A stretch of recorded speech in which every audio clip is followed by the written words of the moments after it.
Yes guys, good evening good evening good evening. जल्दी से मुझे बताइए कि क्या मेरी आवाज आप तक ठीक से बिल्कुल आ रही है या नहीं। जल्दी से मुझे इस बात का जवाब दे दीजिए।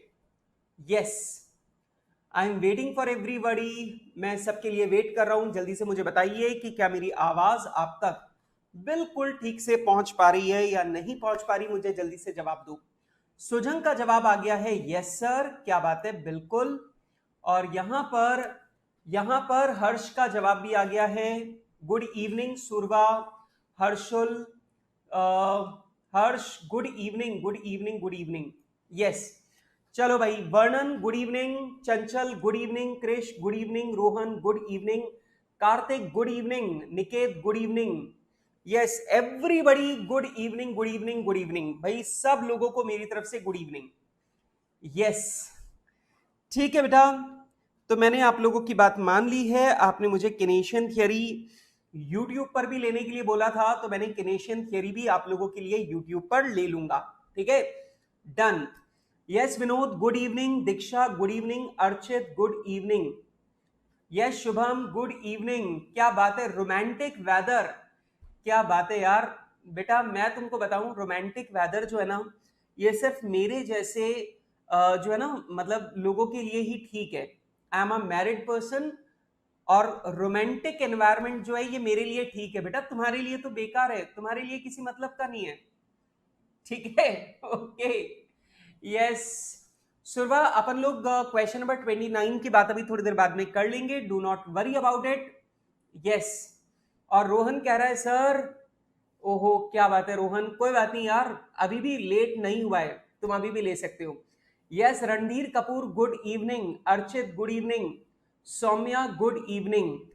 Yes, yes Janvi good evening, Vinod good evening.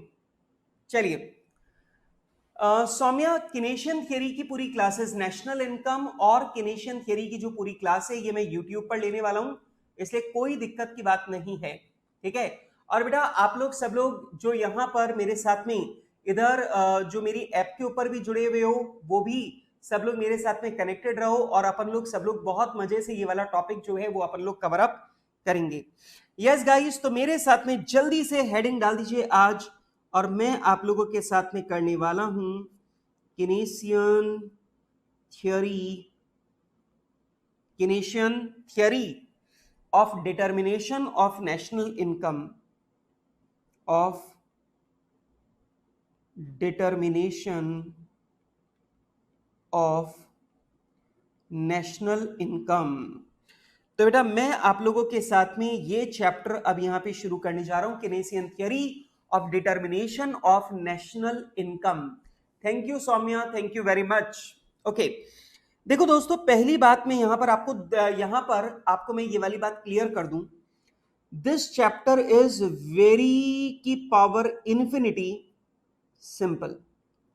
देखो दोस्तों, मैं आपको यहां पर कुछ बातें क्लियर कर रहा हूं, और क्लियर मैं यहां पर आप लोगों के लिए कर देता हूं कि बेटा ये वाला जो चैप्टर है केनेशियन थियरी ऑफ नेशनल इनकम, ये वाला जो चैप्टर है ये आप लोगों का बेहद आसान, बेहद जबरदस्त आसान चैप्टर है। और मैं आपको बता दूं, एग्जाम के पॉइंट ऑफ व्यू से भी ये वेरी की पावर इन्फिनिटी इंपॉर्टेंट भी है। इसका मतलब भाई साहब, एग्जाम में इसके ऊपर क्वेश्चंस जो हैं वो बहुत ज्यादा आते हैं, क्वेश्चन आने के चांसेस हमेशा बहुत ज्यादा हैं इस चैप्टर में से। तो अपने को इस चैप्टर को वेरी की पावर इन्फिनिटी इंपॉर्टेंट भी है, और वेरी की पावर इन्फिनिटी सिंपल भी है। एक और बात मैं आपको बता दूं कि बेटा आप लोगों ने जो मेरे साथ में नेशनल इनकम जिन जिन बच्चों ने किया, आप लोगों को मालूम है नेशनल इनकम का टॉपिक आप सारे बच्चों को बिल्कुल रटा हुआ है। मतलब मेरे को ऐसा लगता है कि आप लोगों को नेशनल इनकम का टॉपिक रिवाइज करने में मुश्किल से 15 से 20 मिनट का ही टाइम आप लोगों को लगना है। 15 टू 20 मिनट्स में आप लोग नेशनल इनकम पूरा रिवाइज कर सकते हो। और वही वादा मैं आप लोगों के साथ में करता हूं किनेशियन थियरी को लेकर। अगर आपने किनेशियन थियरी की पूरी क्लास मेरी अटेंड की है, तो ये चैप्टर आप लोगों को रिवाइज करने में हार्डली, मतलब मैक्सिमम से मैक्सिमम भी आप लोग देखें तो आपको सिर्फ 10 मिनट्स का टाइम लगना है। कितना? 10 मिनट्स। मतलब जब ये चैप्टर मैं पूरा कंप्लीट कर दूंगा तो आपको इसे रिवाइज करने में सिर्फ 10 मिनट का टाइम लगेगा। और अभी इंस्टीट्यूट ने इस चैप्टर में, पहले जब इंस्टीट्यूट ने स्टडी मैट इशू किया था तब इंस्टीट्यूट ने इस चैप्टर के अंदर बहुत ज्यादा प्रैक्टिकल क्वेश्चन नहीं डाले थे, लेकिन उसके बाद में इंस्टीट्यूट ने अभी लेटेस्ट इसके अंदर इतने सारे प्रैक्टिकल क्वेश्चन डाल दिए हैं कि भैया मैं आपको बता दूं इसमें प्रैक्टिकल क्वेश्चन आने का बहुत जबरदस्त चांसेस है, मतलब आएगा ही, मेजरली चांसेस यही हैं कि इसके ऊपर प्रैक्टिकल क्वेश्चन पूछा जाएगा। तो बेटा बहुत इंपॉर्टेंट टॉपिक है, इंटरेस्टिंग टॉपिक है, और मुझे ऐसा लगता है कि अपने देश की इकोनॉमी को समझने के लिए चैप्टर वाकई में बहुत अच्छा रोल प्ले करता है। ठीक है, चलो तो आइए बेटा, सबसे पहली बातें मेरे साथ में लिखेंगे, यहां पर आप लोग थोड़ी थोड़ी बातें लिखेंगे, थोड़ी थोड़ी बातें समझेंगे। Basics of Keynes theory. भाई साहब इस थियरी के बारे में पहले मैं आपके साथ में कुछ छोटी छोटी बातें मैं आपके साथ में डिस्कस करूंगा, और उसके बाद कुछ छोटी छोटी बातें मैं आप लोगों के साथ में डिस्कस करूंगा, और डिस्कस करने के बाद में ये सारी बातें मैं आप लोगों के साथ में डिस्कस करूंगा, और डिस्कस करने के बाद में फिर मैं आप लोगों के साथ में पूरा चैप्टर जो है वो स्टार्ट करूंगा। ठीक है, यस, नहीं नहीं नहीं हर्ष, इसमें नेशनल इनकम वाला जो चैप्टर है उससे रिलेटेड कुछ भी नहीं है, इसलिए कोई दिक्कत नहीं है। पिछला चैप्टर पढ़ाओ या नहीं पढ़ाओ दैट डजंट मैटर, इतना कोई खास दिक्कत वाली बात नहीं आनी है। ठीक है, मतलब इसमें कोई दिक्कत की बात नहीं है। ठीक है, और यहां पर मैं देख रहा हूं कि भैया जितने व्यूअर्स हैं उतने लाइक नहीं है, ऐसा नहीं चलेगा। अपनी अटेंडेंस मार्क करो और फटाफट से लाइक का बटन प्रेस कर देना। ठीक है, शुभम किनेसियन थियरी की पूरी क्लास में लूंगा यहां पे। ठीक है, डोंट वरी अबाउट इट। चलिए जी, आइए मेरे साथ में सबसे पहली बात और सबसे पहला पॉइंट मैं यहां पे आपको बता दूं। दोस्तों सबसे पहली बात, कीन्स थियरी जो है वो आखिर किसने दी थी, ये थियरी आखिर किसने दी है? तो भाई साहब मैं आपको बताऊं, एक ब्रिटिश इकोनॉमिस्ट थे जिनका नाम था John Maynard Keynes, John Maynard Keynes. और बेटा उन्होंने अपनी एक बुक लिखी थी 1936 में जिसका नाम था general theory of employment, interest and money. तो general theory of employment, interest and money के नाम से उन्होंने 1936 में अपनी एक बुक लिखी थी, और उस बुक में उन्होंने ये थियरी जो है वो उन्होंने दी थी, और ये थियरी आज तक दुनिया के लिए बेसिस माना जाता है इकोनॉमी को समझने के लिए। तो बेटा किसी भी देश की इकोनॉमी जो है वो कैसा काम कर रही है, उसके पीछे के लॉजिक, और उस इकोनॉमी को कैसे संभाला जा सकता है, डूबती हुई इकोनॉमी को कैसे संभाल सकते हैं, बेटा उसके बारे में उन्होंने इस थियरी के अंदर लॉजिक समझाए, और वही थियरी अपन लोग यहां पर पढ़ने जा रहे हैं। ठीक है, तो सबसे पहला पॉइंट लिखूं, this theory was given by। अच्छा दोस्तों मैं आपको एक और बात बता दूं, आज की क्लास बहुत इंपॉर्टेंट है क्योंकि आज की क्लास में मैं आपको सारे बेसिक कॉन्सेप्ट्स पूरे चैप्टर के सिखाने वाला हूं, और उन्हीं बेसिक कॉन्सेप्ट्स पर आगे चलकर पूरा का पूरा चैप्टर बेस होगा। मतलब आज की क्लास सबसे इंपॉर्टेंट क्लास है। आज की क्लास में जो बेसिक्स मैं आपको बताऊंगा वो बेसिक्स एक बार दिमाग में बैठ गए, उसके बाद में बेटा चैप्टर को समझने में अपने को जोर ही नहीं आएगा, बहुत ईजी चैप्टर लगने वाला है। ठीक है, इसलिए आज की क्लास जो है ना ये बहुत इंपॉर्टेंट है। ठीक है, this theory was given by John Maynard Keynes in 1936 in his book named The General Theory of Economics,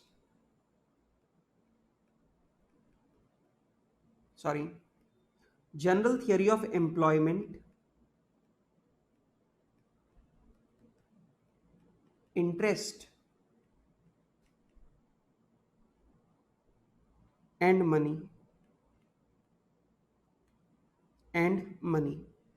तो बेटा ये वाली जो बुक है ये जॉन मेनार्ड कीन्स ने लिखी थी, और बेटा जॉन मेनार्ड कीन्स ने 1936 में ये बुक लिखी थी। और सोचो यार 1936 में उन्होंने इकोनॉमी को समझने के लिए कुछ ऐसी बातें बताई जो आज तक भी पूरी दुनिया के द्वारा फॉलो की जाती है अपनी इकोनॉमी के लिए।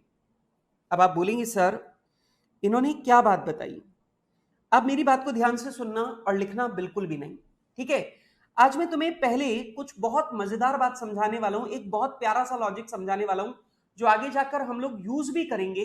लेकिन एक बार पहले इस लॉजिक को समझो ताकि आपको यह समझ में आए कि आखिर कीन्स ने अपनी थियोरी में ऐसा क्या लिखा कि जिसको आज करीब करीब 80 साल के बाद भी, 85 ईयर्स के बाद भी इसकी थियोरी को इतना इंपॉर्टेंस मिलता है, ठीक है। इसलिए प्लीज ध्यान से सुनना ये वाली बात। एक बात मुझे बताओ कि तुम सब लोग ये वाली बात जानते हो कि जितना हमारे देश में आउटपुट है उतनी ही हमारी नेशनल इनकम है। ये तो क्लियर बात है। आपको मालूम है अपन लोग आउटपुट मेथड में क्या निकालते हैं, जितना जितना हमने करंट ईयर में आउटपुट बनाया वही तो नेशनल इनकम है एक तरीके से। अब पॉइंट समझना कि ये जो नेशनल इनकम है कह सकते हो यही हाउस होल्ड इनकम है, मतलब आम आदमी की यही कमाई है, आम आदमी की यही कमाई है। और आम आदमी इसी पैसे को खर्च करता है अपने सामानों को खरीदने के लिए। बिल्कुल सर, बात तो आपकी ठीक है कि सर आम आदमी इसी पैसे को खर्च करता है, आम आदमी इसी पैसे को खर्च करता है इस आउटपुट को खरीदने के लिए। आम आदमी इसी पैसे को खर्च करता है इसी माल को, इसी आउटपुट को खरीदने के लिए। मतलब बनाने वाला भी आम आदमी है, खरीदने वाला भी आम आदमी है। तो बनाने पर उसे इनकम मिलती है और वो उसी सामान को खरीदने के लिए पैसे खर्च कर देता है। दैट्स अ सिंपल लॉजिक जो देश की इकोनॉमी में पैसा घूमता है। आपके पापा जाकर के कोई माल बनाते हैं या सर्विस देते हैं, गुड्स प्रोड्यूस करते हैं या सर्विसेज प्रोड्यूस करते हैं, उससे उनको इनकम मिलती है और वो इनकम लाकर घर के लिए बाकी का सामान खरीदते हैं जो कोई और बना रहा होता है। तो इकोनॉमी के अंदर फ्लो ऐसे चल रहा होता है। अब प्रॉब्लम कहां पर आती है जरा ध्यान से सुनना। मान लो आज भारत के अंदर, अपन इसे कोविड से जोड़ करके देखते हैं। मान लो भारत के अंदर, इंडिया के अंदर इस साल जो आउटपुट आया वो मान लेते हैं 1000 करोड़ का आउटपुट आया, ठीक है। बहुत छोटा नंबर बोल रहा हूं ताकि लिखने में आसानी रहे, ठीक है ना। ऐसा मत बोलना सर भारत की जीडीपी आप 1000 करोड़ बोल रहे हो। सर भारत की जीडीपी है कि पाकिस्तान की जीडीपी है, ठीक है। भाई एक बात को समझो, ये ना भारत की जीडीपी है ना पाकिस्तान की जीडीपी है। मैं सिर्फ बात को समझाने की कोशिश कर रहा हूं, इसलिए बिल्कुल केयरफुली सुनना। हाँ यस हर्ष, थियरी क्वेश्चन भी आता है, बट थियरी क्वेश्चन इस चैप्टर में से कम आते हैं, प्रैक्टिकल ज्यादा आते हैं। और थियरी जो है वो बहुत इजी क्वेश्चन आते हैं, मतलब अगर तुम बिना पढ़े भी चले जाओ तो भी तुम जो थियरी क्वेश्चन आ रहे हैं उनका जवाब लिख सकते हो, इतने इजी क्वेश्चन आते हैं। पर अब मेरी बात को सुनो, तो आप मुझे जल्दी से ये बताओ कि जो भारतीय लोग हैं, जो इंडियंस हैं, भारत में रहने वाले लोग हैं, उनको इनकम भी हो गई कितनी, 1000 करोड़ की। सही बात है। अब कोविड के टाइम पर क्या हुआ कि लोगों को लगा यार पता नहीं आगे अभी क्या होगा, आगे कैसे दिन देखने पड़ेंगे। तो लोगों ने क्या किया, लोगों ने बोला यार पूरे पैसे खर्च मत करो, थोड़ा सेव करो, थोड़ा खर्च करो। अब क्या हुआ, लोगों ने खर्चा किया 800 करोड़ का, मतलब आम आदमियों ने पैसे खर्च किए 800 करोड़ रुपए। आम आदमियों ने पैसा खर्च किया 800 करोड़ रुपए। और उन्होंने क्या किया कि बाकी का जो पैसा है 200 करोड़ वो उन्होंने सेव कर लिया। उन्हें लगा यार पता नहीं आगे जाके क्या होगा, हम कोविड में बीमार हो जाएंगे, हमें हमें आगे इलाज पे पैसा खर्च करना पड़ेगा, तो उन्होंने पैसा सेव कर लिया, ठीक है। हाँ अजय काला बिल्कुल ठीक बोल रहे हैं, ठीक है।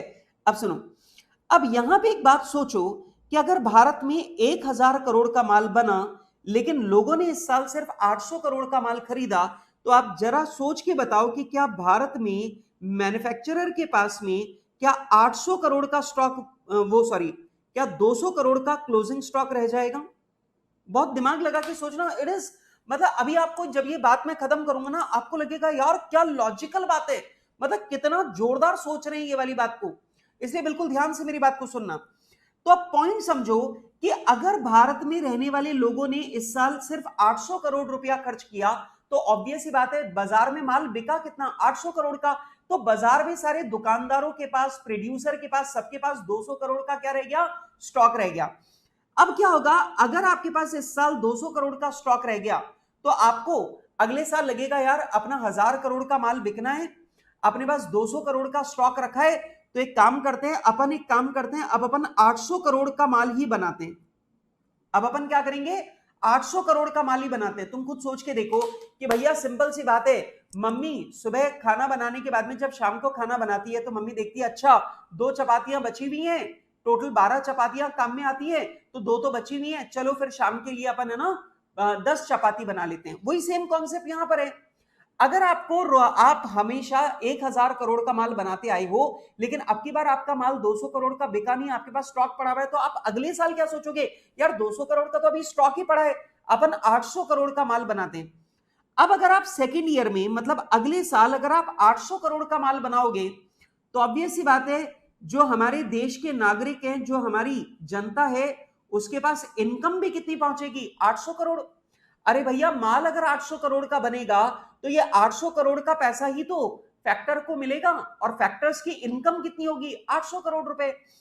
अब इस आदमी को लगेगा यार पिछली बार तो 1000 करोड़ की इनकम हुई थी, अब की बार 800 करोड़ की इनकम हुई है, तो ये क्या करेगा, ये फिर पैसा सेव करेगा।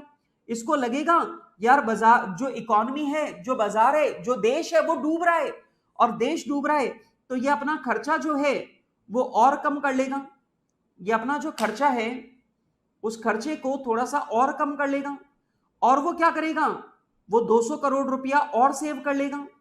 अब वापस वही प्रॉब्लम कि अगर ये 600 करोड़ रुपए खर्च करेगा और देश में माल 800 करोड़ का बना है, तो ऑब्वियस सी बात है फिर 200 करोड़ का स्टॉक और इकट्ठा हो जाएगा।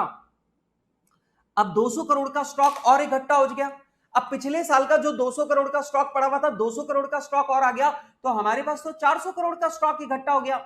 अब अगले साल हमारे देश के जो मैन्युफैक्चरर है वो और भी कम प्रोडक्शन करेंगे। अब होगा क्या, इस तरीके से हर साल प्रोडक्शन कम होता जाएगा और लोगों की इनकम भी कम होती जाएगी, लोगों के खर्चे जो हैं वो भी कम होते जाएंगे, और देखते ही देखते देश की इकोनॉमी जो है वो डूबने लगेगी। देश की इकोनॉमी डूबने लगेगी, जो देश का जीडीपी है वो लगातार गिरता जाएगा, देश का जो जीडीपी है वो जीडीपी लगातार गिरता चला जाएगा और देश की इकोनॉमी डूब जाएगी। आ रही है मेरी बात समझ में? अब कीन्स ने यह समझाया कि आपको यह ध्यान रखना है, जितना पैसा आम आदमी सेव कर रहा है उतना ही पैसा गवर्नमेंट को अपने खर्चे से डालना चाहिए। आ रही बात समझ में? क्या समझा उन्होंने? उन्होंने बोला कि जितना पैसा आम आदमी सेव कर रहा है, मतलब जितना पैसा आम आदमी खर्च नहीं कर रहा, उतना पैसा सरकार को खर्च करना चाहिए, ताकि देश की जो इकोनॉमी है वो लगातार रोटेशन में सही चलती रहे। मेरी बात आ रही है समझ में? अब यहां पर उन्होंने समझाया कि जितना पैसा रोटेशन से बाहर जा रहा है उतना ही पैसा रोटेशन के अंदर सरकार के द्वारा डाला जाना चाहिए। अगर सरकार रोटेशन में सेम अमाउंट ऑफ मनी नहीं डालती तो फिर देश की इकोनॉमी डूबने लगेगी।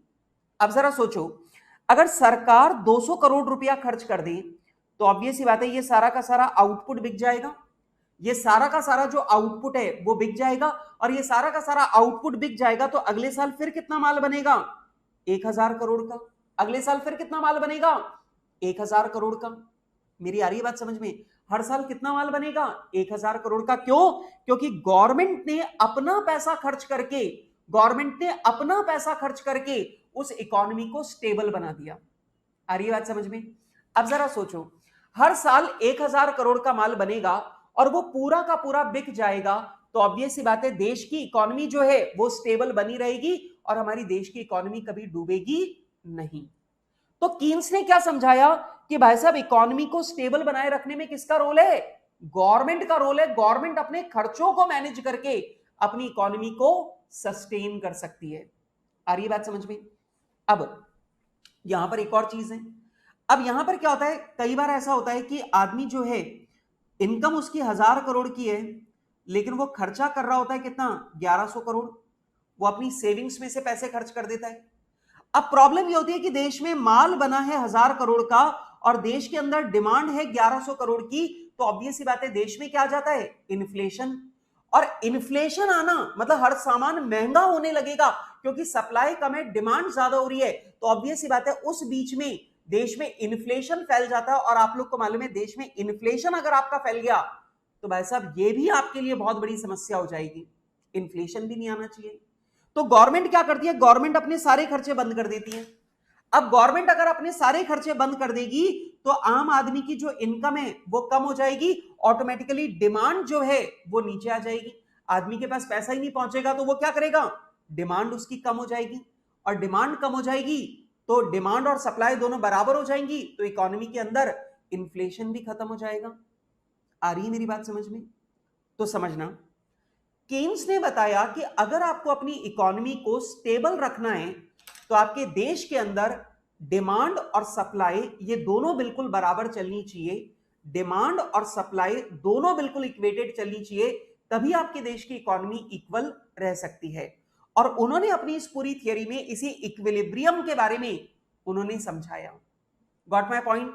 जल्दी से मुझे बताओ कि मैंने एक कहानी आपको समझाई, मैंने एक बात आपको समझाई कि भाई साहब अगर देश का नागरिक पैसा सेव करना शुरू कर देता है तो वो पैसा रोटेशन से हटता जाता है, और रोटेशन से हटता जाता है तो देश की इकोनॉमी डूबने लगती है। और वहां पर आता है सरकार का रोल। सरकार क्या करती है, सरकार अपना खर्चा बढ़ा देती है, और सरकार जब अपना खर्चा बढ़ा देती है तो देश के अंदर फंड का जितना फंड सेविंग के थ्रू रोटेशन से बाहर निकल रहा है उतना ही पैसा सरकार इकोनॉमी के अंदर फूंक देती है, और ऐसा करने से देश की इकोनॉमी राइज करती है, देश की इकोनॉमी राइज करती है। मैं इसका एक एग्जांपल भी अभी आपको दूंगा।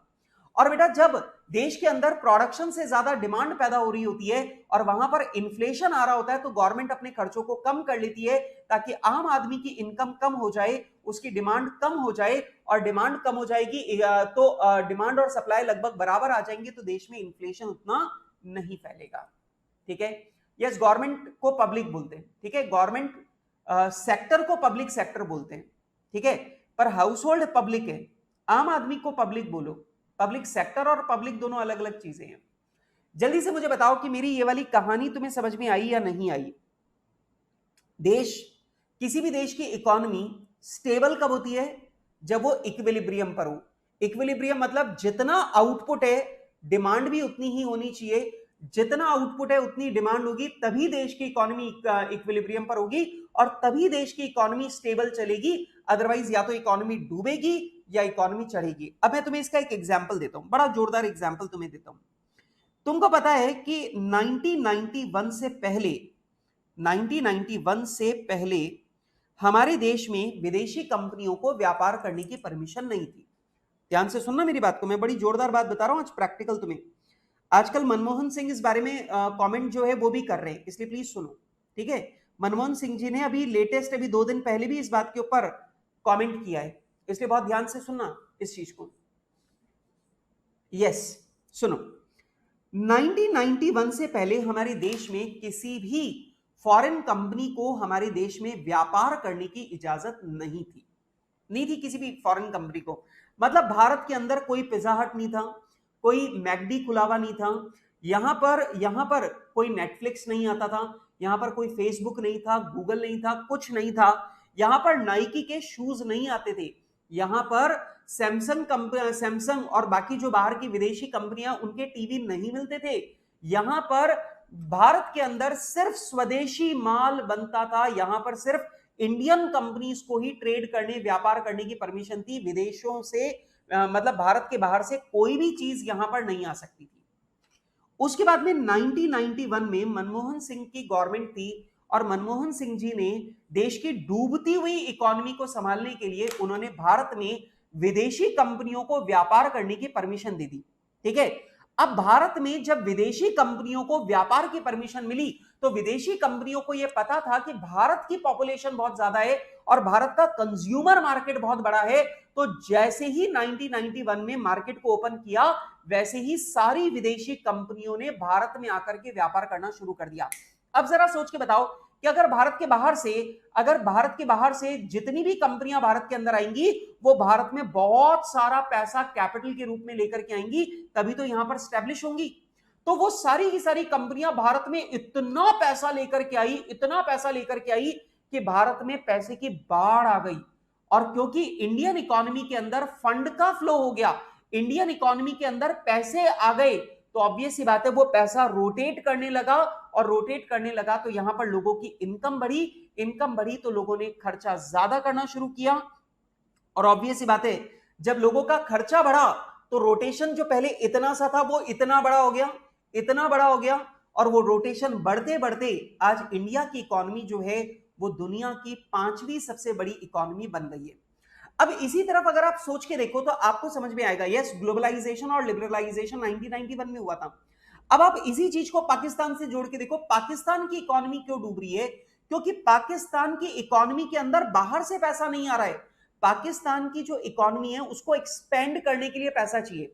अब पाकिस्तान जो है वो एक्सपोर्ट कुछ नहीं करता, हाँ करता है, पाकिस्तान गधे एक्सपोर्ट करता है, ठीक है, पाकिस्तान डोंकी एक्सपोर्ट करता है, but that is a very small kind of a business, वो बहुत छोटा सा एक बिजनेस है। पर पाकिस्तान ज्यादा कुछ एक्सपोर्ट नहीं करता आतंकवादियों के अलावा, ठीक है। तो पाकिस्तान जो है वो एक्सपोर्ट नहीं करता, तो उसकी इकोनॉमी के अंदर इनपुट नहीं आ रहा, पैसा आ नहीं रहा, तो उसकी इकोनॉमी फैल नहीं रही है। नंबर 2, क्योंकि वहां पर आतंकवाद है, सिचुएशन अनस्टेबल है, वहां पर गवर्नमेंट जो है वो अनस्टेबल है, वहां पर मिलिट्री का पूरा पावर है, तो ऑब्वियस ही बात है कोई भी फॉरेन कंपनी वहां जाकर बड़ा पैसा इन्वेस्ट नहीं कर रही। अब अगर कोई भी फॉरेन कंपनी पाकिस्तान में जाकर के अगर पैसा डालेगी नहीं, तो उनकी इकोनॉमी जो है वो सिकुड़ती जाएगी, सिकुड़ती जाएगी, सिकुड़ती जाएगी, और उनकी इकोनॉमी जो है वो बिल्कुल खत्म हो जाएगी, ठीक है। तो उनकी इकोनॉमी इसी वजह से खत्म हो रही है। अब जरा समझना कि पाकिस्तान गवर्नमेंट लोन लेके क्या करती है। पाकिस्तान गवर्नमेंट लोन लेती है और लोन लेकर वो पैसा खर्च करती है, खर्च करती है, तो वो पैसा इकोनॉमी के अंदर इन्फ्यूज होता है। अब वो पैसा इकोनॉमी के अंदर डालते हैं तो इकोनॉमी एक्सपेंड करेगी, इसीलिए पाकिस्तान लोन लेना चाहता है, और इंडिया हर तरीके से कोशिश कर रहा है कि पाकिस्तान को लोन ना मिले, क्योंकि अगर पाकिस्तान को लोन नहीं मिलेगा तो उनकी इकोनॉमी जो है वो श्रिंक होती जाएगी, श्रिंक होती जाएगी, और एकदम एक ऐसा पॉइंट आएगा जब पाकिस्तान की गवर्नमेंट अपनी सेना के खर्चे या सेना की सैलरी जो है वो भी पे नहीं कर पाएगी, और जिस दिन वो अपनी सेना की सैलरी, मिलिट्री की सैलरी पे नहीं कर पाएगी, उस दिन उनकी मिलिट्री पावर जो है वो वहीं पर खत्म हो जाएगी। एंड यही पूरा का पूरा लॉजिक है इसके पीछे का। तो बेटा एक बात ध्यान रखना कि अगर कोई भी इकोनॉमी एक्सपेंड कर रही है तो उसके पीछे पैसे का इंजेक्शन चाहिए। मतलब इकोनॉमी फैलेगी कब? जब इकोनॉमी के अंदर पैसा इंजेक्ट होगा, पैसा आएगा। अब जैसे चाइनीज इकोनॉमी की बात करें, चाइनीज इकोनॉमी कैसे एक्सपेंड हुई उसके बारे में जरा सोचो। चाइना ने सस्ता माल बनाया और सस्ता माल बनाकर पूरी दुनिया में एक्सपोर्ट किया। तो जरा समझो, चाइना माल बनाकर पूरी दुनिया में एक्सपोर्ट कर रहा है, मतलब पूरी दुनिया का पैसा चाइना की इकोनॉमी के अंदर आ रहा है, ठीक है, यस ठीक है। तो पूरी दुनिया का पैसा चाइना की इकोनॉमी के अंदर आ रहा है, तो चाइना की इकोनॉमी में पैसे का क्या हो रहा है? इंजेक्शन, और पैसे का इंजेक्शन हो रहा है, इसलिए चाइना की इकोनॉमी इतनी तेजी से फैल रही है। आ रही बात समझ में? तो जिस देश की जीडीपी ज्यादा होती है उस देश की इकोनॉमी में पैसे की आवक ज्यादा होती है, इंजेक्शन ज्यादा होता है, और इसी वजह से उस देश की इकोनॉमी एक्सपेंड करती है, ठीक है, यस।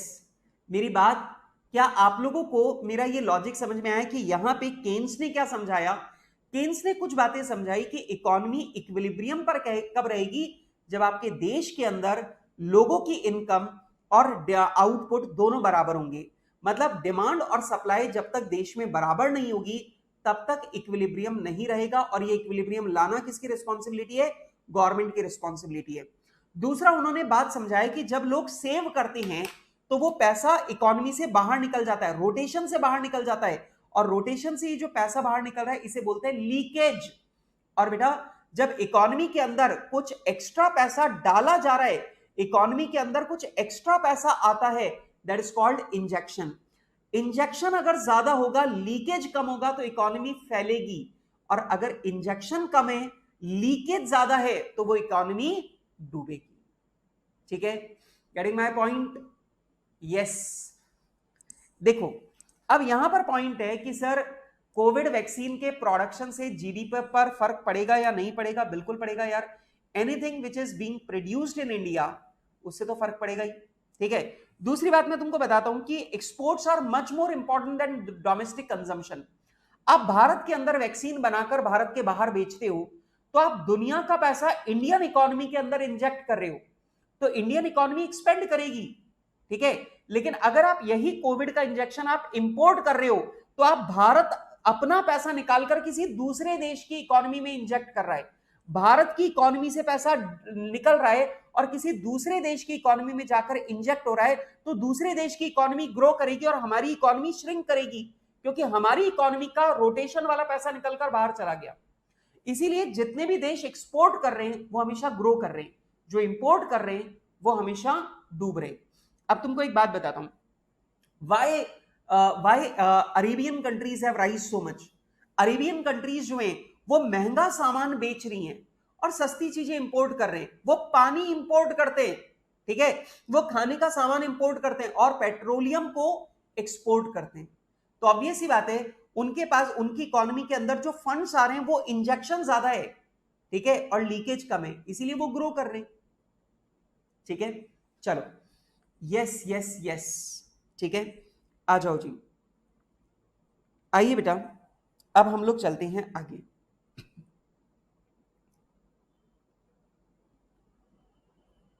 केन्स थियरी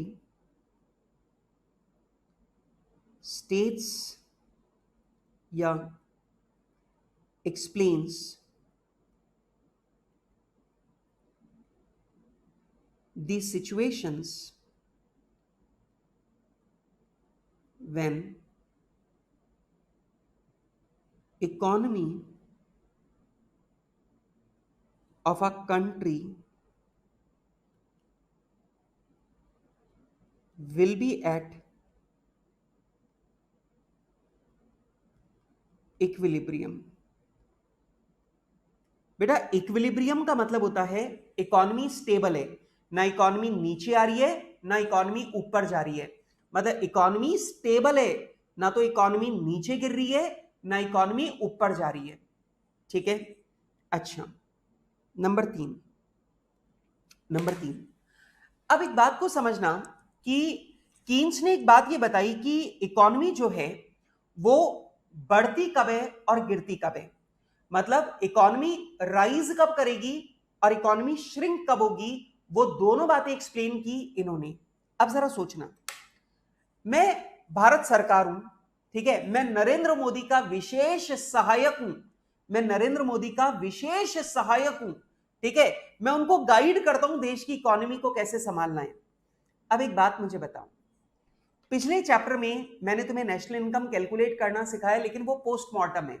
पोस्टमार्टम का मतलब साल बीत गया, माल बन गया, अब उसके बाद में आपको समझा रहा हूं, अच्छा देश की नेशनल इनकम इतनी है, देश की जीडीपी इतनी है, दैट इज पोस्टमार्टम। लेकिन एक बात मुझे बताओ कि अगर आज साल का पहला दिन है और मैं प्लान करना चाहता हूं कि यार कुछ ऐसा करे जिससे देश की इकोनॉमी बढ़े, जिससे देश की इकोनॉमी एक्सपेंड करे, मेरे देश का जीडीपी बढ़े, तो आप मुझे बताइए कि क्या मुझे इसके लिए कुछ प्लानिंग करनी पड़ेगी, और क्या मुझे प्लानिंग करने के लिए एनालिसिस चाहिए कि अगर गवर्नमेंट अपने खर्चे को 10,000 करोड़ रुपए बढ़ा दे तो हमारे देश की जीडीपी कितनी बढ़ जाएगी, नेशनल इनकम हमारी कितनी बढ़ जाएगी, क्या ये हमें कैलकुलेट करने की इच्छा रहेगी, तभी हम सही डिसीजन ले सकते हैं। अगर गवर्नमेंट ये सोचे, गवर्नमेंट ये प्लान करे कि यार अब की बार हम 50,000 करोड़ रुपए अपना गवर्नमेंट एक्सपेंडिचर बढ़ा देते, तो क्या गवर्नमेंट ये नहीं जानना चाहेगी कि अगर गवर्नमेंट अपने खर्चे को 50,000 करोड़ बढ़ा दे तो देश की इकोनॉमी, देश की जो इनकम है, जो देश की नेशनल इनकम है, वो कितनी इंक्रीज होगी, क्या वो ये नहीं जानना चाहेंगे? और जवाब है ऑब्वियस सी बात है, वो जानना चाहेंगे। और वो कैसे कैलकुलेट होता है वो हमें बताया किसने? कीन्स थियरी ने, केनेशियन थियरी ने। ठीक है, तो जरा लिखो, मैं आपको बताऊं, अभी आप लोगों को ऐसा लग रहा होगा कि सर अपन बिल्कुल क्या बातें कर रहे हैं सर, बिल्कुल बेसिक ऐसी बातें कर रहे हैं कि ये थियरी क्या बता रही है। मैं आपको बताऊं, अगर आपको ये पता होता है ना कि आप क्या पढ़ रहे हो, आप किस बारे में पढ़ रहे हो, तो आपको वो लॉजिक एकदम पकड़ में आता है। अब जब मैं आगे चल के, जब आप लोगों के साथ में मैं कॉन्सेप्ट्स को डिस्कस करूंगा, जब मैं आपको नोट्स लिखवाऊंगा, जब मैं आपको एक एक थियरी लिखवाऊंगा, एक एक पॉइंट लिखवाऊंगा, तो आपको ये समझ में आएगा कि ये थियरी हमें ले जाना कहां चाहती है। इसीलिए मैं आपके साथ में ये बेसिक बातें डिस्कस कर रहा हूं।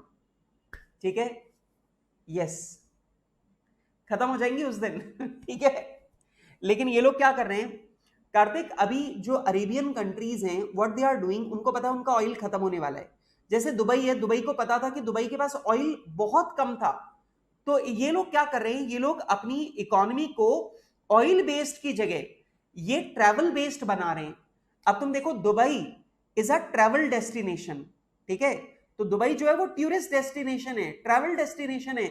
अब उनकी इनकम, उनकी जो जीडीपी है, उसका बड़ा हिस्सा ऑयल से नहीं आता, उनकी ऑयल से तो उनकी इकोनॉमी, दुबई जो है उसकी जीडीपी का सिर्फ 10% ऑयल है, 90% उनका है टूरिज्म।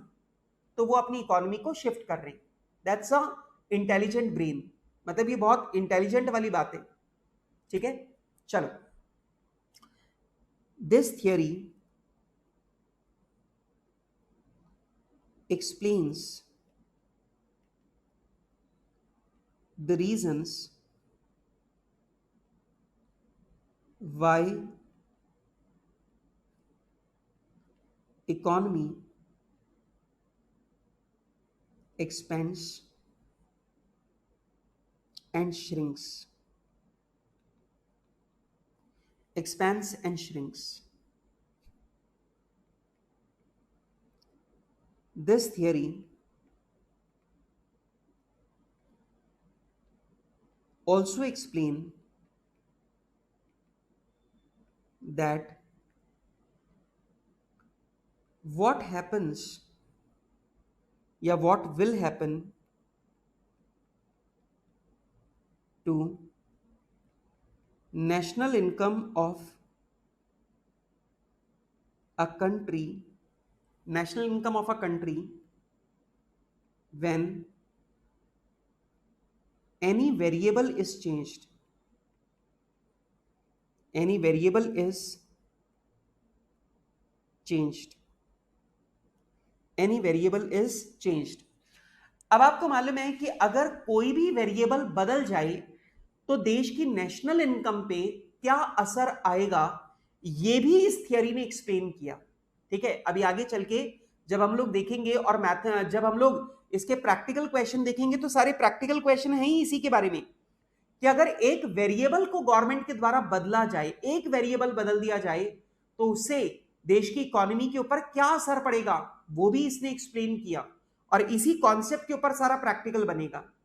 ठीक है, अच्छा चलो अब चौथी बात करते हैं, अब कुछ इंटरेस्टिंग बात करते हैं। छोड़ो ना यार, ये बोरिंग वाली बातें तो हो गई, अब अपन बात करेंगे एकदम प्रैक्टिकल वाली। यहां से केन्स की थियरी का प्रॉपर पोर्शन स्टार्ट हो गया है, इसलिए सुनना। केन्स ने बताया इकोनॉमी के अंदर 4 सेक्टर होते हैं। 4 सेक्टर होते हैं। 4 सेक्टर क्या? सबसे पहला सेक्टर उन्होंने बोला, पहला होता है हाउस होल्ड सेक्टर, मतलब आम आदमी, मैंगो पीपल, आप और मैं। ठीक है, अच्छा दूसरा होता है बिजनेस सेक्टर। बिजनेस सेक्टर मतलब वो सारे लोग जो गुड्स एंड सर्विसेज का प्रोडक्शन कर रहे हैं, बिजनेस सेक्टर जो इकोनॉमिक गुड्स एंड सर्विसेज का प्रोडक्शन कर रहे हैं, दैट इज बिजनेस सेक्टर। तीसरा सेक्टर इन्होंने बोला गवर्नमेंट सेक्टर, गवर्नमेंट सेक्टर। और चौथा सेक्टर इन्होंने बोला फॉरेन सेक्टर। चौथा सेक्टर क्या होता है बेटा? फॉरेन सेक्टर, मतलब एक्सपोर्ट इंपोर्ट। ठीक है, अब केन्स ने बोला इकोनॉमी में 4 सेक्टर होते हैं, मतलब इकोनॉमी को अगर पूरी तरीके से समझना है तो हम किसी भी देश की इकोनॉमी को समझने के लिए उसके 4 टुकड़े कर सकते हैं। मतलब हाउस होल्ड सेक्टर जिसमें उस देश की जनता आ गई, बिजनेस सेक्टर मतलब इसमें उस देश के जितने भी गुड्स एंड सर्विसेज के प्रोड्यूसर है वो सब आ गए। एक हिस्सा हो गया गवर्नमेंट का और एक हिस्सा हो गया फॉरेन ट्रेड का, मतलब एक्सपोर्ट का। ठीक है, तो किसी भी देश की इकोनॉमी को अगर हम लोग टुकड़ों में बांटे तो ये 4 टुकड़े देश की इकोनॉमी के किए जा सकते हैं। ये 4 सेक्टर देश की इकोनॉमी के किए जा सकते हैं। अब सुनना, बेसिकली मैं आपको बता दूं, real life consist of 4 sectors. Real life कितने सेक्टर कंसिस्ट करती है? 4। लेकिन केन्स ने अपनी थियरी को समझाने के लिए 3 स्टेप फॉलो की।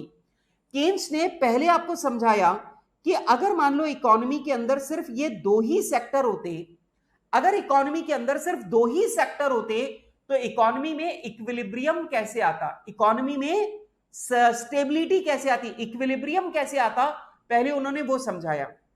फिर उन्होंने अपनी बात को बोला, अच्छा तुम्हें समझ में आ गया?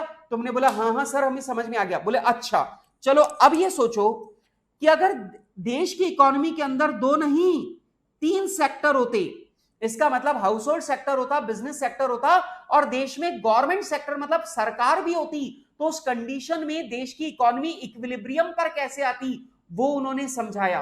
फिर उन्होंने पूछा अच्छा समझ में आ गया ना तुमको? तुमने बोला हाँ हाँ सर हमें समझ में आ गया। तो उन्होंने बोला चलो तो अब सीखते हैं मेन बात। मतलब पहली दो बातें जो इन्होंने समझाई वो रियलिस्टिक नहीं है।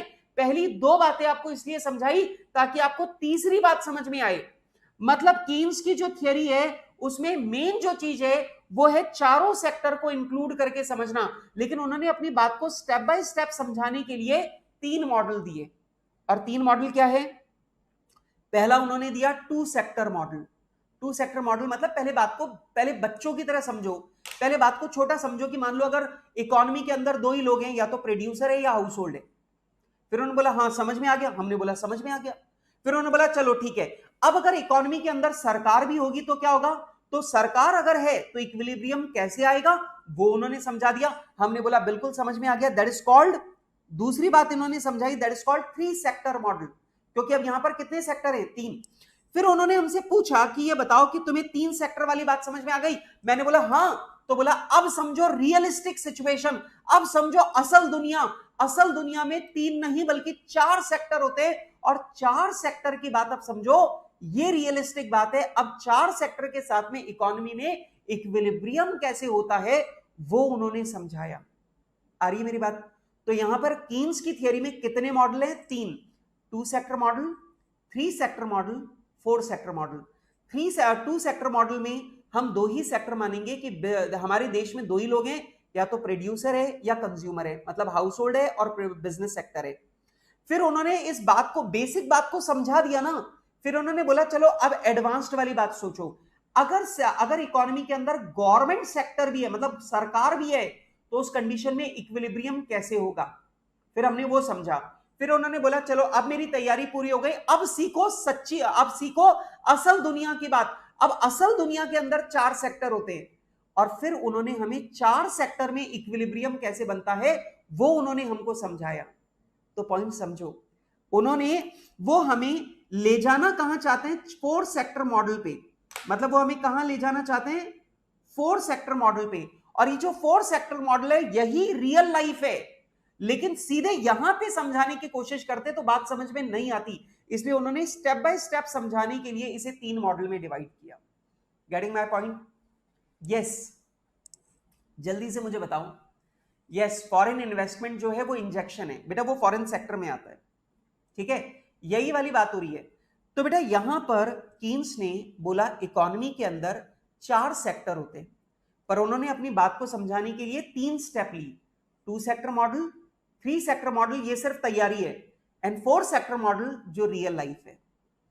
ठीक है, यस गाइस, जल्दी से मुझे बताओ, जल्दी से मुझे बताओ ये वाली बात समझ में आई कि कीन्स ने अपनी थियरी में बात को कैसे स्टैब्लिश किया है? ये तीन मॉडल क्या हैं? चलो लिखो। There are four sectors in every economy. हर एक इकोनॉमी के अंदर फोर सेक्टर होते हैं। पहला है हाउस होल्ड सेक्टर, मतलब देश की जनता जो पैसा खर्च कर रही है। दूसरा बिजनेस सेक्टर, मतलब उस देश के अंदर जितनी भी कंपनियां और फर्में हैं जो गुड्स एंड सर्विसेज का प्रोडक्शन कर रही हैं, that is called business sector. तीसरा है गवर्नमेंट सेक्टर, मतलब उस देश की सरकार जो लोगों से और मतलब हाउस होल्ड सेक्टर से और बिजनेस सेक्टर से टैक्स लेती है, और फिर ये पैसा सरकार पब्लिक की भलाई के लिए खर्च कर देती है, that is called government sector. और बेटा चौथा है फॉरेन सेक्टर। चौथा है फॉरेन सेक्टर। तो बेटा इकोनॉमी के अंदर कितने सेक्टर होते हैं? Four. Fifth point, Keynes theory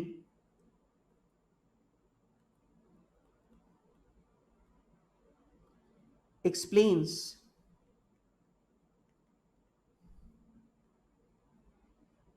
the whole concept of equilibrium, whole concept of equilibrium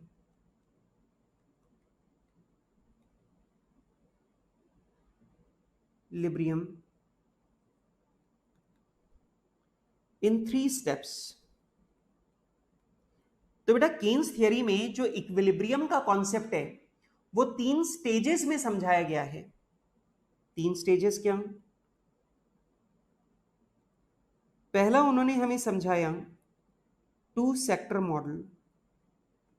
ठीक है, 2 सेक्टर मॉडल का मतलब है it assumes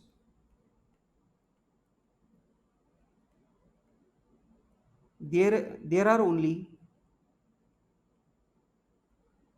2 sectors in an economy which are household sector and business sector.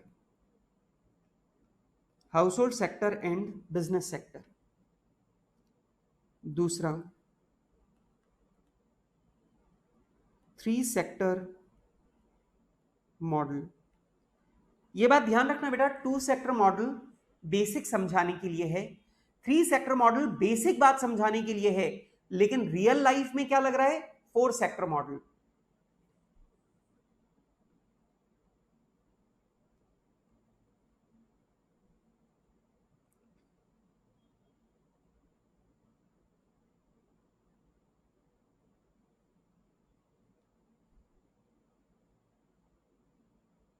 It assumes that there are 3 sectors in an economy which are household sector, business sector and government sector.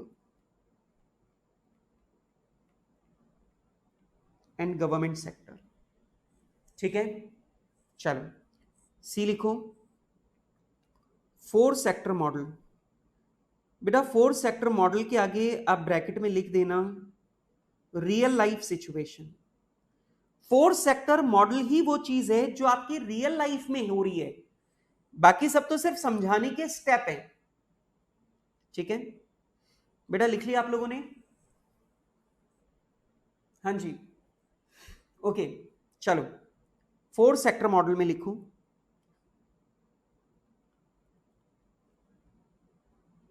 This model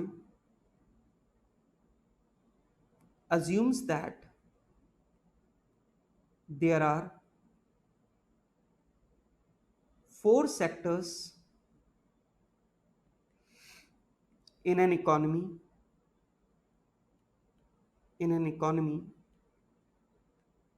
which are household sector,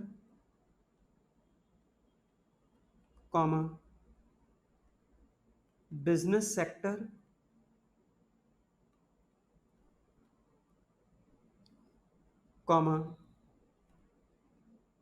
government sector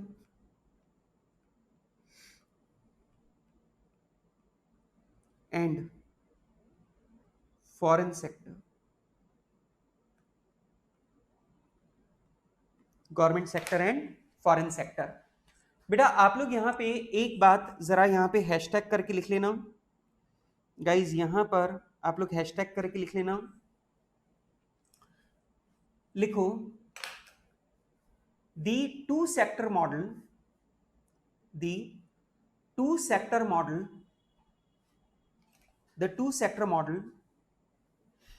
and 3 sector model 2 sector model and 3 sector model are only for understanding of concept,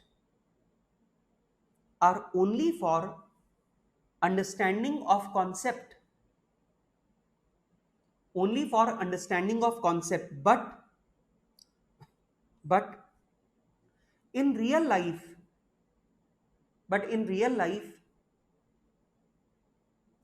we see 4 sector model only, but in real life we see 4 sector model only. But मेरा real life में अपने को सिर्फ क्या देखने को मिलता है? 4 सेक्टर मॉडल. इसका मतलब पहले 2 मॉडल तैयारी है और जो तीसरा मॉडल हम लोग पढ़ेंगे यही हमारा रियल लाइफ में हम लोगों को देखने को मिलेगा. ठीक है गाइस, जल्दी से मुझे बताइए क्या आपको मेरी बात समझ में आ गई है? यस सर, बात समझ में आ गई. तो अब आप लोग मेरे साथ में यहां पर लिख दीजिए, इसे मैं डाल देता हूं कैपिटल ए. ठीक है, ये वाला जो पॉइंट मैंने लिखा इसे मैंने कर दिया कैपिटल ए. और अब मैं यहां पर आपके साथ में लिखने जा रहा हूं कैपिटल बी, और मैं आपके साथ में डिस्कस करने जा रहा हूं 2 सेक्टर मॉडल. तो ये लीजिए बेटा, मैं आपके साथ में यहां पे शुरू करने जा रहा हूं 2 सेक्टर मॉडल. और दोस्तों 2 सेक्टर मॉडल में मैं सबसे पहले आपके साथ में डिस्कस करूंगा पॉइंट नंबर 1. Point number 1. ठीक है, चलो पॉइंट नंबर 1 में सबसे पहला मैं लिखूंगा circular flow in 2 sector model.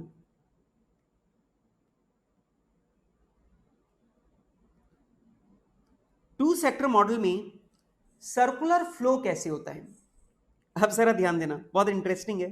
सुनो, आपको मालूम है बेटा, जो हमारा 2 सेक्टर मॉडल है इसके अंदर 2 ही सेक्टर हैं. अब आप लोग बोलेंगे सर 2 सेक्टर कौन सा? आप तो जानते हो बेटा 2 सेक्टर कौन से हैं यहां पर. बेटा पेन ही खो गया, ब्लैक कलर का पेन नहीं मिल रहा, बताओ कैसे चलेगा? ओके, लो भाई ब्लैक कलर का पेन लेके आए. आ गया सर, चलो जी ब्लैक कलर. ओहो, ये तो बहुत ज्यादा बड़ी साइज का पेन आ गया.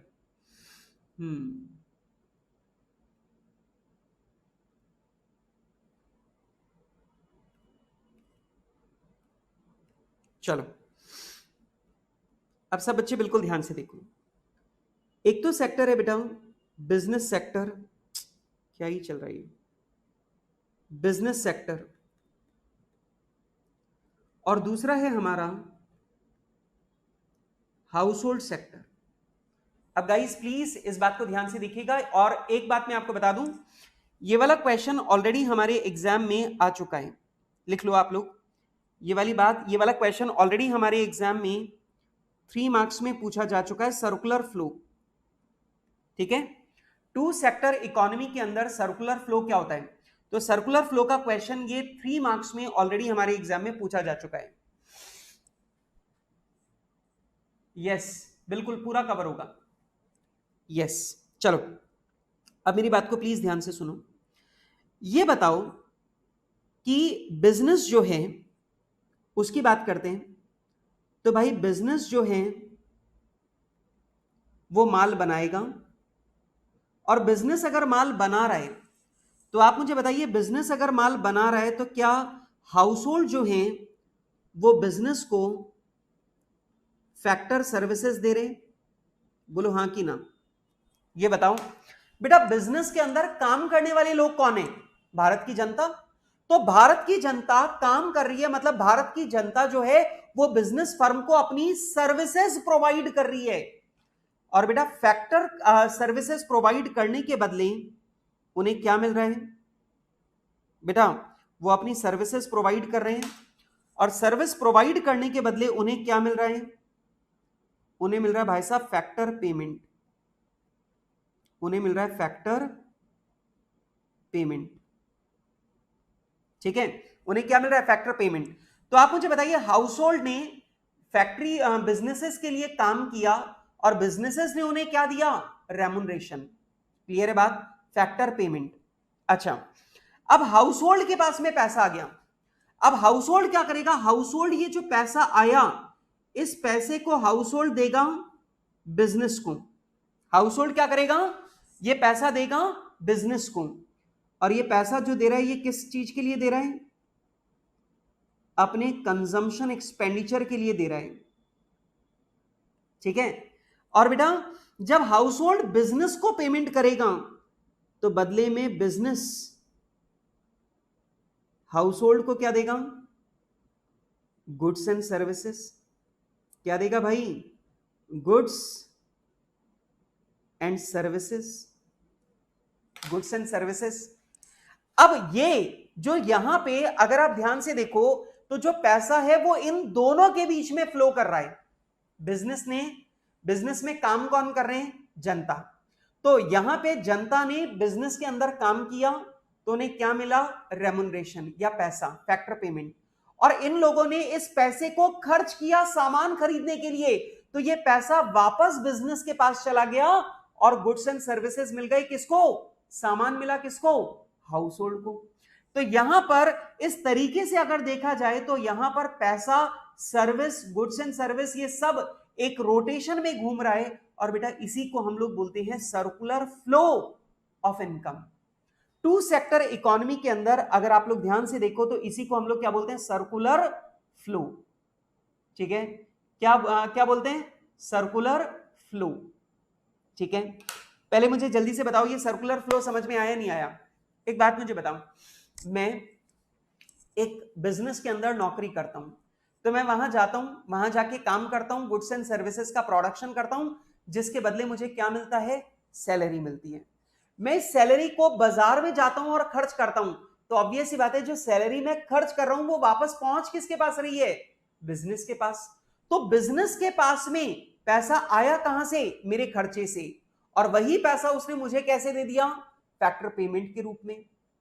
ठीक, और बेटा इसी को हम लोग बोलते हैं circular flow in two sector model. बेटा ये वाला जो है ये आपको कॉपी करना है, ये वाला आंसर में लिखना पड़ता है, ये वाला चार्ट आपको लिखना पड़ता है। यस, प्लीज बेटा आप लोग इसे कॉपी कीजिए, ये वाला चार्ट आप लोगों को आपके आंसर में बना के आना पड़ता है। ठीक है, यस गाइस जल्दी से कॉपी कर लो, और ये जल्दी से कॉपी कर लो क्योंकि ये अपने को एग्जाम में बनाकर आना पड़ता है। बिल्कुल, सर्कुलर फ्लो बहुत सिंपल है। बिजनेस है, हाउस होल्ड है, हाउस होल्ड ने बिजनेस को दी सर्विस, बिजनेस ने उनको दिए पैसे, that is called factor payment. ठीक है, फिर ये लोग हाउस होल्ड वाले लोग उस पैसे को लेकर बाजार गए और बाजार से उन्होंने क्या खरीदा, गुड्स एंड सर्विसेज। तो हाउस होल्ड ने ये पैसा खर्च किया तो ये पैसा वापस पहुंच गया किसके पास, बिजनेस के पास, और बिजनेस ने हाउस होल्ड को क्या दे दिया, गुड्स एंड सर्विस।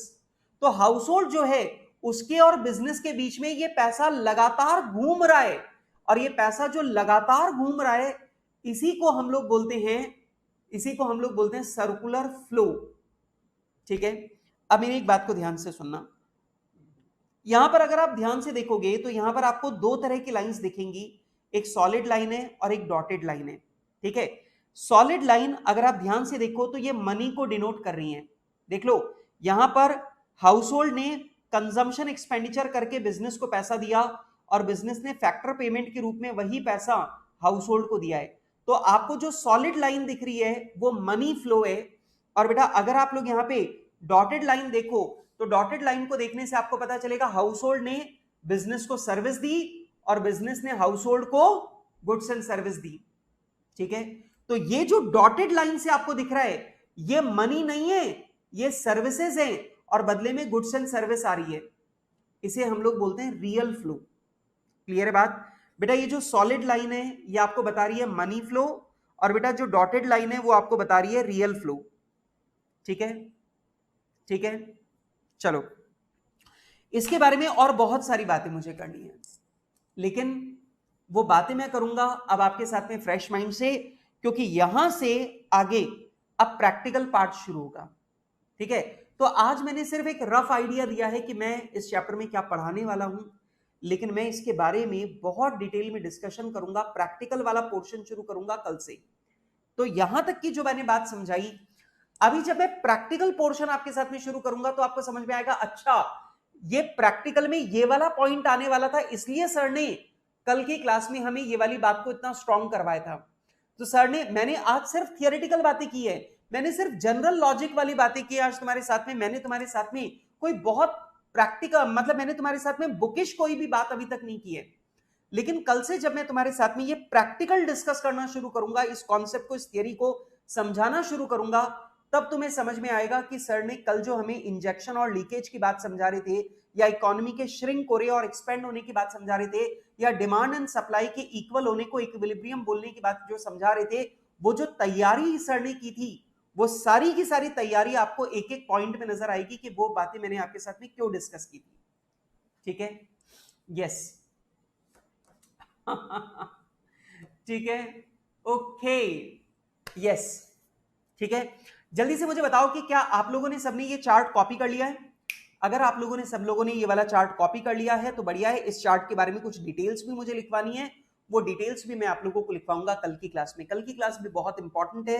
कल की क्लास में प्रैक्टिकल का बेस बनेगा, प्रैक्टिकल का मतलब पूरे चैप्टर में जो प्रैक्टिकल करने वाले हैं उसका बेस बनाऊंगा कल की क्लास में। कल की क्लास बहुत इंपॉर्टेंट है, ठीक है, ओके, चलो, ओके, सुजंग, वर्णन, आकर्ष, ओके, इधर सुरवा, हर्ष, यस यस, बिल्कुल मुस्कान, बिल्कुल होगा, बिल्कुल, डोंट वरी अबाउट इट। आपको बेटा मैं आपको बता दूं कि मैं पढ़ाते टाइम कभी भी ये वाली चीज नहीं सोचता कि आपने ये कॉन्सेप्ट पहले कभी आपने पढ़ रखा है क्या। हर्ष, फैक्टर पेमेंट का मतलब होता है कि बिजनेस के अंदर हम लोगों ने अपनी कैपिटल लगा रखी होगी, या फिर हमने अपना पैसा बिजनेस को लोन के रूप में दे रखा होगा, या फिर हम बिजनेस में खुद काम करते होंगे। अगर हम खुद काम करते हैं तो हमें सैलरी मिल रही है, अगर हमने बिजनेस को लोन दे रखा है तो हमें इंटरेस्ट मिलता है, अगर हमने बिजनेस में कैपिटल लगा रखी है तो हमें प्रॉफिट मिलता है। और बेटा इन्हीं को हम लोग बोलते हैं फैक्टर पेमेंट। इन्हीं को हम लोग क्या बोलते हैं? Factor payment. मतलब बिजनेस के अंदर अगर आपने किसी भी तरीके से कोई कंट्रीब्यूशन दिया है और उसके बदले आपको कुछ पैसा मिलता है, then that is called factor payment, ठीक है, ओके। अजय काला जी बोल रहे हैं मजा आ गया भिड़ू ओके यार शुभम, आज तो कोई गाना वाना नहीं गाऊंगा, आज तो बस मुझे थोड़ा सा कोल्ड हो रहा है, इसलिए आज कोई गाना वाना नहीं गाएंगे, ठीक है, यस, बिल्कुल Muskan, I am trying for 60 to 70 classes, I will finish in this, ठीक है, बस। और आप लोगों को कोई टेंशन लेने की जरूरत नहीं है, मुझे पता है तुम्हारा एग्जाम कब है, ठीक है, जस्ट चिल, मैं अपने आप सारी की सारी चीजें जो है वो कंप्लीट कर दूंगा, जस्ट रिलैक्स, ठीक है, okay guys, bye for now. और मैं जल्दी ही आप लोगों के लिए मैं आपको बता दूं कि मैं आप लोगों के लिए अभी एक लेक्चर जो है, रिवीजन लेक्चर, नेशनल इनकम जो मैंने पढ़ाया है उसका पूरा रिवीजन विद इन 1 आवर, 1 घंटे में पूरे चैप्टर का रिवीजन, वो लेक्चर मैं आप लोगों के लिए रिकॉर्ड कर रहा हूं और वो भी मैं बहुत जल्दी आप लोगों के लिए यूट्यूब पर अपलोड कर दूंगा, ठीक है। तो आप लोगों के लिए रिवीजन जो करना है वो भी बहुत इजी हो जाएगा। एक तरफ अपन पढ़ते जा रहे हैं but at the same time revision lecture देखते जाओ ताकि सारी चीजें लगातार रिवाइज होती जाए। ऐसा नहीं हो अपन आगे बढ़े और पहला चैप्टर भूल जाए, ऐसा ना हो, ठीक है। चलो, अगर वीडियो को अब तक लाइक नहीं किया तो फटाफट से वीडियो को लाइक कर देना और मिलेंगे हम लोग कल शाम को 5 बजे, ठीक है। तब तक के लिए बाय बाय।